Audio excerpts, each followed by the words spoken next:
आज का जो हमारा विषय है वो बहुत ही इम्पोर्टेंट विषय है। चूँकि आप सभी बीएमएस सेकंड प्रोफ के स्टूडेंट्स हैं, आपके लिए तो इम्पोर्टेंट है ही, साथ में उन सभी स्टूडेंट्स के लिए इम्पोर्टेंट है जो कि योग से जुड़े हुए हैं, योग में विभिन्न प्रकार के कोर्सेज कर रहे हैं या जो योग को जानना चाहते हैं, जो योग के साधक हैं, उनके लिए भी आज का जो टॉपिक है वो उतना ही इम्पोर्टेंट है।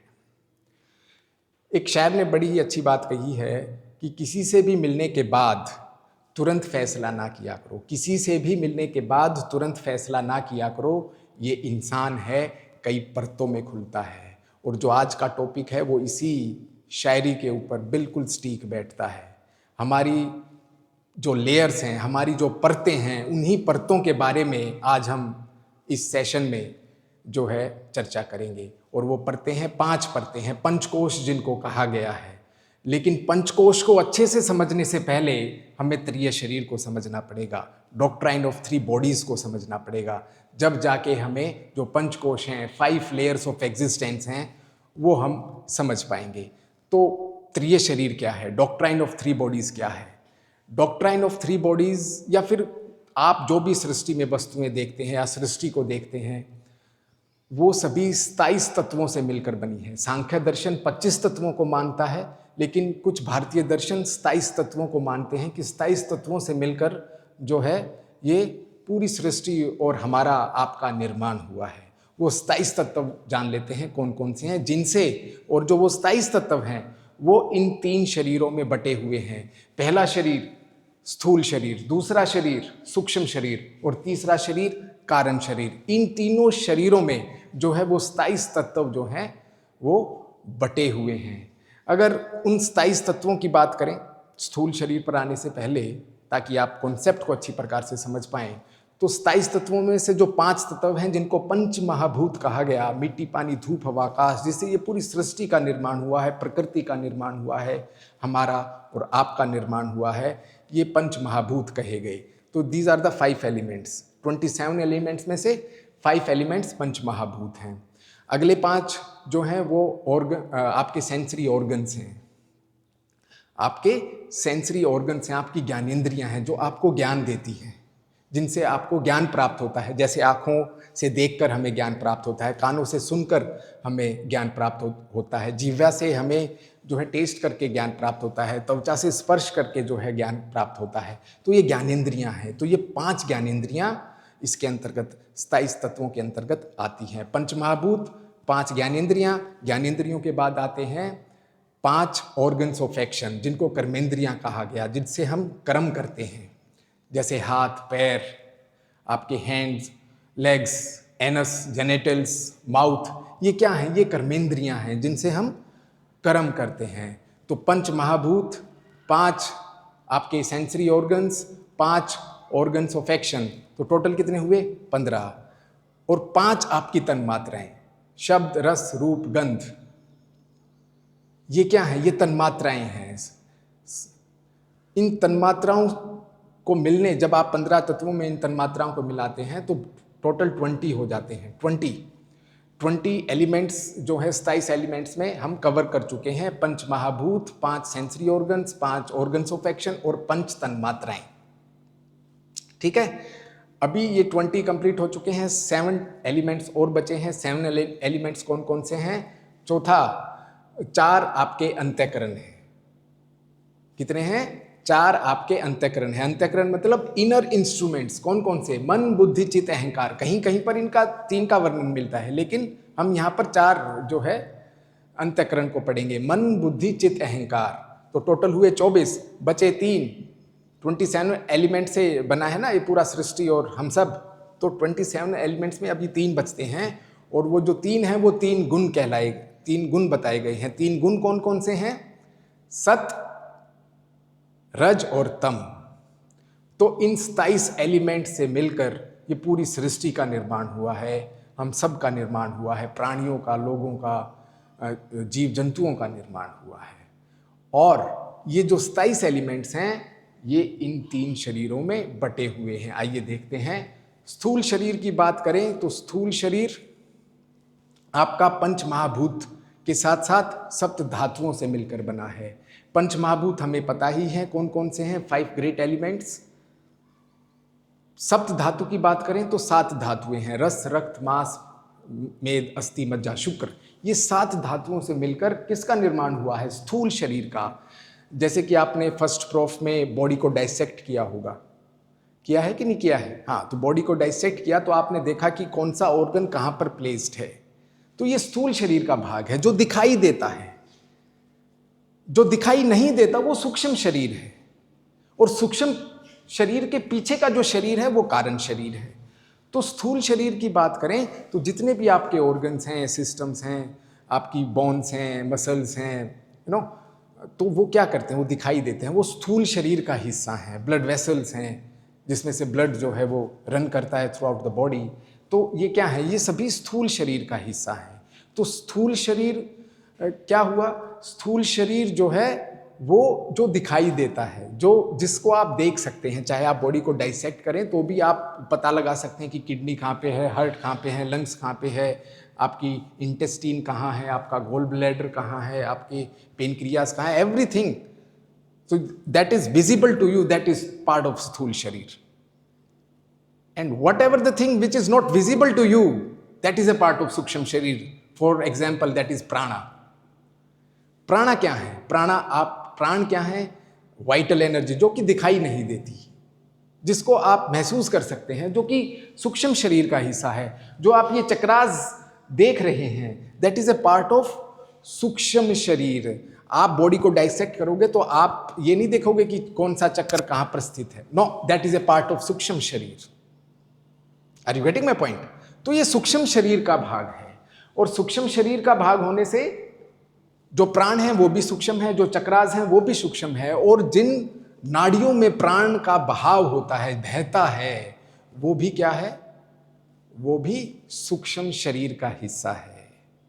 और जब तक from modern point of modern medical science perspective की अगर बात करें, जब तक मॉडर्न मेडिकल साइंस सूक्ष्म शरीर के ऊपर कार्य नहीं करेगी, तब तक किसी भी रोग को ठीक नहीं किया जा सकता है। तो अगर किसी भी रोग को ठीक करना है तो आपको सबसे पहले सूक्ष्म शरीर को ठीक करना पड़ेगा, सूक्ष्म शरीर के ऊपर कार्य करना पड़ेगा, तब जाके आप इस स्थूल शरीर को ठीक कर सकते हो। और योग क्या करता है, प्राकृतिक चिकित्सा क्या करती है, आयुर्वेद क्या करता है? वो सूक्ष्म शरीर के ऊपर कार्य करता है, आपके शरीर के ऊपर, आपके मन के ऊपर, आपकी आत्मा के ऊपर कार्य किया जाता है, जिससे रोगों को ठीक किया जा सकता है। मॉडर्न मेडिकल साइंस में रोगों को मैनेज किया जाता है, कंट्रोल किया जाता है, लेकिन ठीक नहीं किया जाता। ठीक कहाँ से होता है? जब आप अगर किसी भी रोग को ठीक करना है तो सूक्ष्म स्तर पर उसको देखना पड़ेगा, सूक्ष्म स्तर पर उसको ठीक करना पड़ेगा, तब जाके जो है, जो स्थूल शरीर में जो रोग हैं, जो कि सूक्ष्म शरीर के कारण हैं, तब जाके वो स्थूल शरीर के रोग ठीक हो सकते हैं। समझे नहीं समझे? सूक्ष्म स्थूल शरीर किससे बना है? पंच महाभूत और सप्त धातुओं से। ऐसे ही जो आपका सूक्ष्म शरीर है वो किन तत्वों से मिलकर बना है? वो 5 sensory organs, 5 organs of action, 5 तन्मात्राएं और 4 अंतःकरण, टोटल 19 एलिमेंट से मिलकर आपका सूक्ष्म शरीर बना है। I repeat, 5 sensory organs, 5 organs of action, 5 तन्मात्राएं और 4 अंतःकरण, मन, बुद्धि, चित्त, अहंकार से मिलकर आपका सूक्ष्म शरीर बना हुआ है। बात करते हैं कारण शरीर की। कारण शरीर टोटल आपके 24 एलिमेंट्स हो चुके हैं, पंच महाभूत और 19 एलिमेंट्स जो हैं हमने सूक्ष्म शरीर में कवर कर लिया, तो टोटल 24। बचते हैं 3 एलिमेंट्स। 3 एलिमेंट से मिलकर आपका कारण शरीर बना है, जो कि कॉजल बॉडी है। कॉजल बॉडी आपके 3 गुणों से मिलकर बना है, सत, रज और तम। और ये ऊर्जाएं हैं। ये क्या है? ये ऊर्जाएं हैं जो अगर आपके शरीर में सतो गुण प्रधान है, सतो ऊर्जा का बहाव अधिक है, तो क्या होगा? आप धर्म के अनुसार कार्य करेंगे, आप ऐसे कार्य करेंगे जिससे जो है, जो कि धर्म के अनुसार हैं, अच्छे कार्य।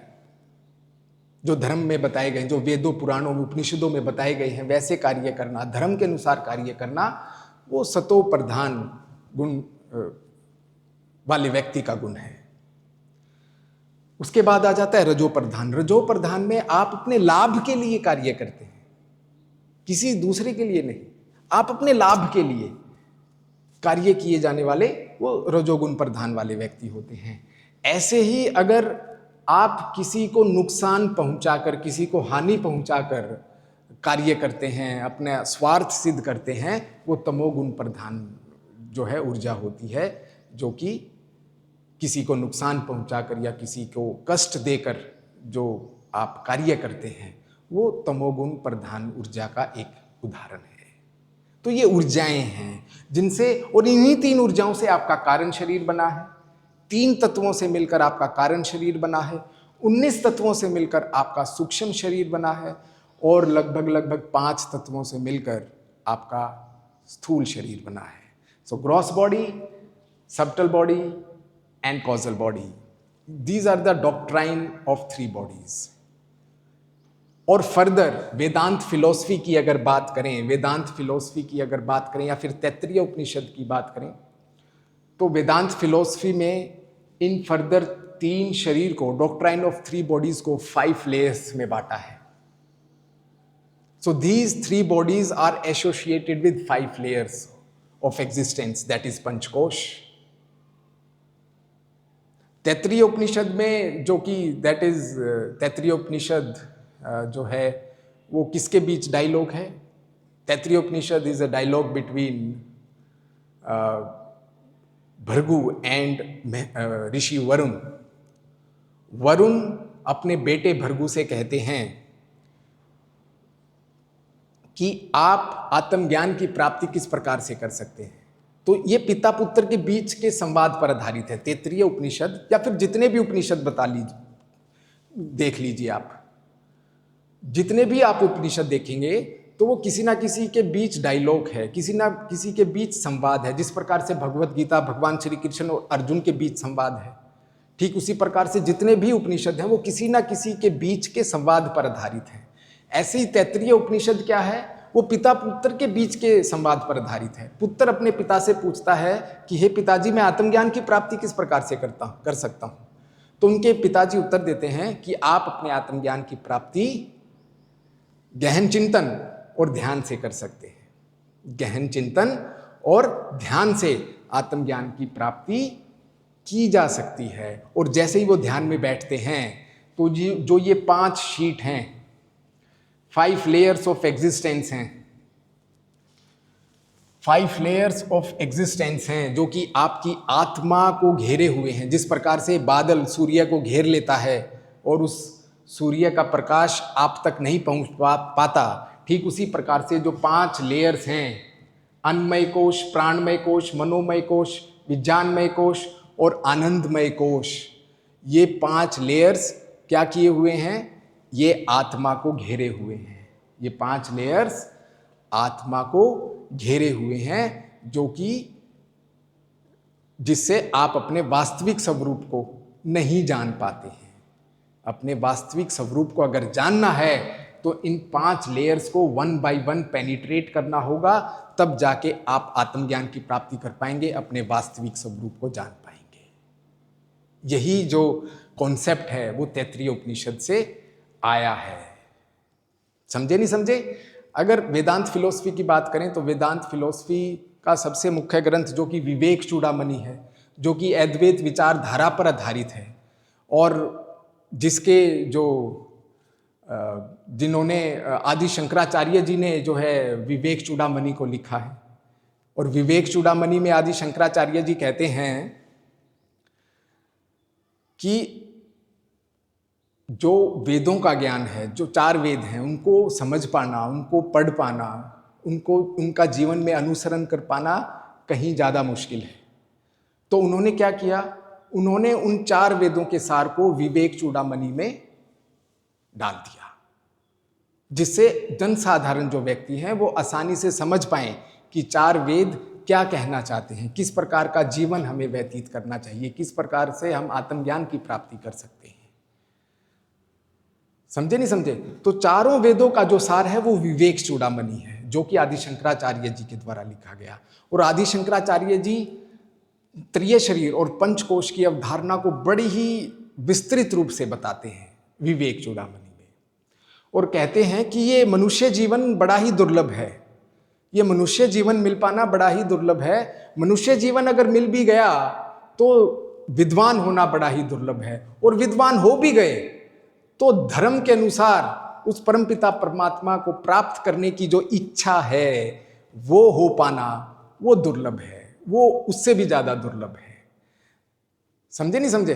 तो इस प्रकार से आप देखेंगे कि जो आदि शंकराचार्य जी है, जिन्होंने जो है एक बड़ा ही अच्छा सूत्र दिया, अहम ब्रह्मास्मि, कि मेरे अंदर ही ब्रह्म है, वो बाहर नहीं है। और हिंदी में एक बड़ी अच्छी कविता है कि जंगल जंगल ढूंढ रहा है मर्ग अपनी कस्तूरी को, कितना मुश्किल है तय करना खुद से खुद की दूरी को। तो बहुत कठिन है। जिस प्रकार से अगर हिरन की अगर बात करें, उसके नाभि में कस्तूरी होती है जिसमें से खुशबू आती है, और उसी खुशबू का पीछा करते करते वो पूरे जंगल में भटकता रहता है, लेकिन कभी भी उसको उस तक पहुंच नहीं पाता। क्यों नहीं पहुंच पाता? क्योंकि वो बाहर ढूंढ रहा है तो उसके अंदर ही। ऐसे ही हम परमपिता परमात्मा को, ब्रह्मा को बाहर ढूंढते हैं। वो बाहर नहीं है, वो आपके अंदर ही हैं। आपके अंदर अनंत संभावनाएं हैं, आपके अंदर अनंत शक्तियां हैं। और योग क्या करता है? उन शक्तियों को आपसे अवगत कराता है, उन संभावनाओं से आपको अवगत कराता है। तो ये जो पंचकोश की अवधारणा है वो आदि शंकराचार्य जी ने बड़े ही विस्तृत रूप से विवेक चूड़ामणि में दिया हुआ है। और जो अगर तैत्तिरीय उपनिषद, जैसे कि मैंने बताया, तैत्तिरीय उपनिषद जो कि पिता पुत्र के बीच संवाद है, और जो कि विवेक चूड़ामणि है जो कि वेदांत फिलोसफी का एक मुख्य ग्रंथ है जो कि आदि शंकराचार्य जी के द्वारा लिखा गया, इन दोनों में पंचकोश की अवधारणा को विस्तृत रूप से बताया है। समझे नहीं समझे? गुड, आगे बढ़ते हैं। द फर्स्ट वन इज अन्नमय कोश। अन्नमय कोश क्या है? जो अन्न से बना है। It is made up of food, जो कि अन्न से बना है और अन्न से ही पोषित होता है। आउटर मोस्ट लेयर है जो आत्मा को ढके हुए है।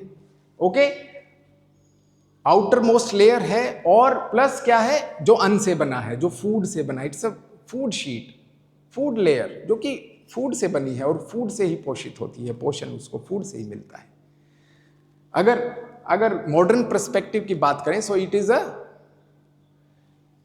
Anatomical body. It is a anatomical body and it represent which शरीर? इट रिप्रेजेंट स्थूल शरीर। Are you getting my point? ये स्थूल शरीर को रिप्रेजेंट करता है। और जैसे कि आपके ऑर्गन्स हैं, आपकी मसल्स हैं, आपके टिश्यूज हैं, आपके सेल्स हैं, ये क्या हैं? That is the part of your अन्नमय कोश। स्थूल शरीर के पार्ट हैं, अन्नमय कोश के पार्ट हैं। समझ पा रहे हो कि नहीं समझ पा रहे? हाँ, अब अन्नमय कोश को किस प्रकार से नरिश करोगे?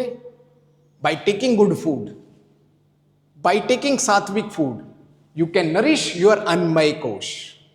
अन्नमय कोश को नरिश कर सकते हो बाय प्रैक्टिसिंग आसनाज।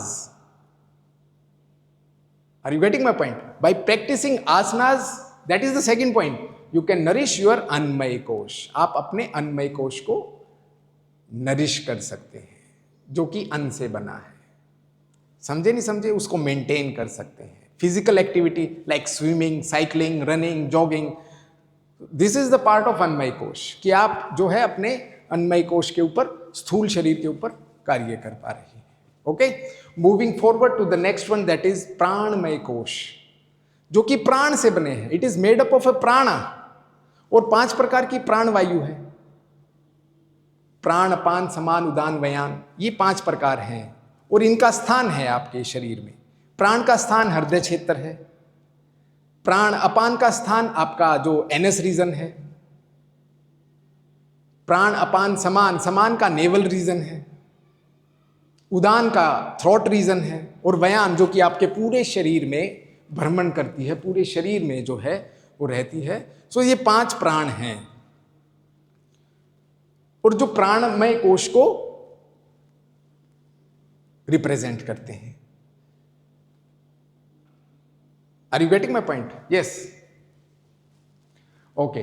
तो प्राणमय कोश जो है वो कौन से शरीर से जुड़ा हुआ है? वो सूक्ष्म शरीर से जुड़ा हुआ है। प्राण क्या है? वो सूक्ष्म है, वो दिखाई नहीं देते। वो कौन से शरीर से जुड़े हुए हैं? वो सूक्ष्म शरीर से जुड़े हुए हैं। अन्नमय कोश कौन से शरीर से जुड़ा हुआ है? वो स्थूल शरीर से जुड़ा हुआ है, जो दिखाई देता है। समझे नहीं समझे? ओके। अच्छा, प्राणमय कोश किससे जुड़ा हुआ है? जैसे कि अन्नमय कोश की बात करें, मॉडर्न पर्सपेक्टिव की बात करें, तो that is closely associated with skeleton system and musculatory system. Similarly Pranamaya kosha is associated with, closely associated with your respiratory system and nervous system. Okay, good. Now come to the next one, that is Manomaya kosha. मन, manas, mind. It is a mind sheet. It is a mind sheet. So how can you define manomay kosha?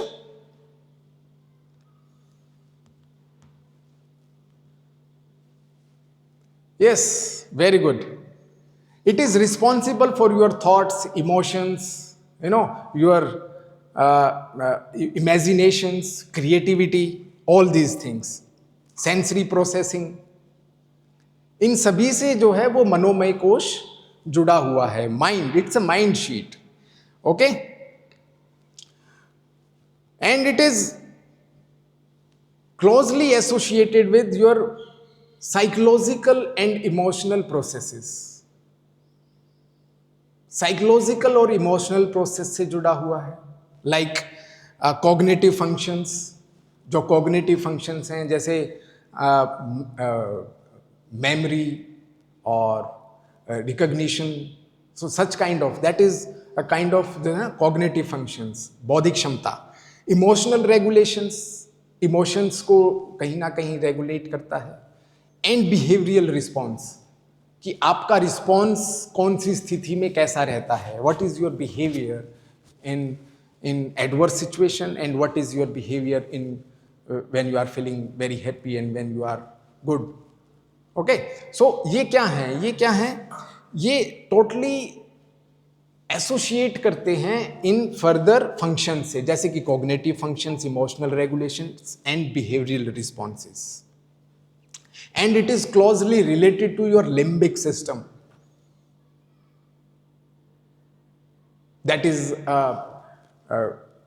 interconnected groups of your brain that regulates behavior and emotions, that is limbic system of your body. Are you getting my point? Yes. So how you can practice manomay kosh, how you can nourish your manomay kosh? अन्नमय कोश को आसनों से nourish किया जा सकता है। प्राणमय कोश को प्राणायाम से नरिश किया जा सकता है। प्राणायाम में भी अनुलोम विलोम और नाड़ी शोधन प्राणायाम बेस्ट फॉर प्राणमय कोश। मनोमय कोश को कैसे नरिश करोगे? By meditation. By meditation you can nourish your Manomaya kosha. Okay, good. Moving forward, विज्ञानमय कोश। द नेक्स्ट वन इज विज्ञानमय कोश। विज्ञानमय कोश को कैसे नरिश करोगे? हाउ यू विज्ञानमय कोश को कैसे डिफाइन करोगे? Yes, Vijnanmay Kosh represent your wisdom. Vijnanmay Kosh represent your knowledge. Vijnanmay Kosh represent your discrimination power. And Vijnanmay Kosh represent your decision making. So, and decision making comes from your prefrontal cortex. आपका जो brain है, that is divided into 4 to 5 parts. Frontal cortex, prefrontal cortex, occipital lobe, parietal lobe. So these are the parts of your brain. So that is prefrontal cortex that is responsible for quick decision making. Okay? So modern perspective of Vijnanmay Kosh. Yes. As I told you, that is prefrontal cortex functions or cognitive neuroscience.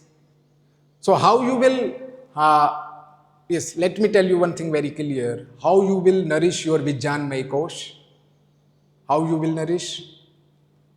You will nourish your Vijnanmay Kosh by self-inquiry and study of scriptures. ग्रंथों को पढ़कर, वेदों, पुराणों, उपनिषदों को पढ़कर आप अपने विज्ञानमय कोश को नरिश कर रहे हैं. सेल्फ इंक्वायरी, आत्म मंथन कर कर आप अपने विज्ञानमय कोश को नरिश कर रहे हैं. तो दैट इज विज्ञानमय कोश for you. Okay, that is a wisdom sheet, knowledge sheet. Yes, moving forward to the last but not the least, Anandmay Kosh. Anandmay Kosh, that is a sheet of bliss.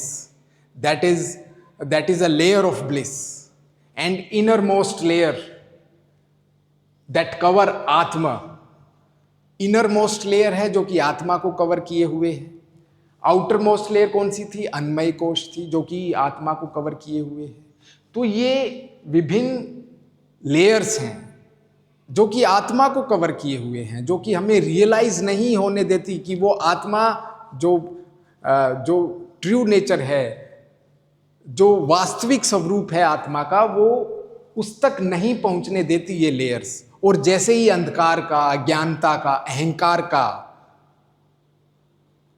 पर्दा हटता है, ये परतें हटती हैं, तो हम धीरे धीरे अपनी आत्मा का दर्शन कर पाते हैं, अपने वास्तविक स्वरूप का दर्शन कर पाते हैं. और यही उद्देश्य है इन पंचकोश का कि आप किस प्रकार से अज्ञानता को, क्रोध को, लोभ को, मोह को, ईर्ष्या को, द्वेष को, इन सब को, पंचकलेश को दूर करके किस प्रकार से इन 5 लेयर्स को पेनिट्रेट करके वन बाय वन हटाते हुए आप अपने आत्मज्ञान को प्राप्त कर सकते हैं, अपने ट्रू नेचर को जान सकते हैं, वास्तविक स्वरूप को जान सकते हैं. हम बात कर रहे थे आनंदमय कोश. आनंदमय कोश किससे बना है? Yes, that is innermost sheet, as I told you earlier. Represent bliss, peace, spiritual awareness and deep spiritual awareness.